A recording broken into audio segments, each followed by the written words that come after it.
धूमधाम रे गजानन बसाणी उत्सव 80,200 टंकार लड्डू नीलाम। गजपति जिला गोसाणी ब्लॉक कुरुड़ा ग्रामवासी पक्षरु धूमधाम रे गणेश भसाणी उत्सव पालित हो जाइछि।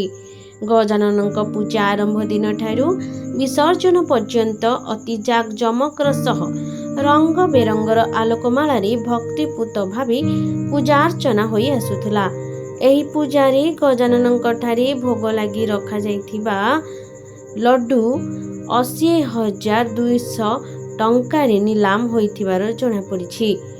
लड्डूटी को कुरुड़ा ग्रामर विजय स्वाई एवं से पेशारे जने ट्रक ड्राइवर बोली जଣା पड़िछि।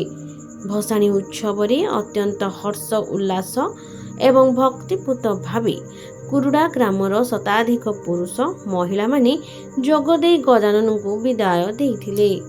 मो ना विजय कुमार स्वाई कुरुड़ा मोर गोटे इच्छा थिला जे माने पूजा रे गोटे ये करिया माने ये खुशी रे मोर मानसिकता ये हो बोली मु लड्डू न बोली इच्छा करथिले।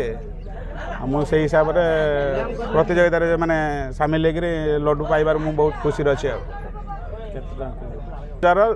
200 टका रे मु नीलाम नै छी। गणपति बाप्पा मोरया।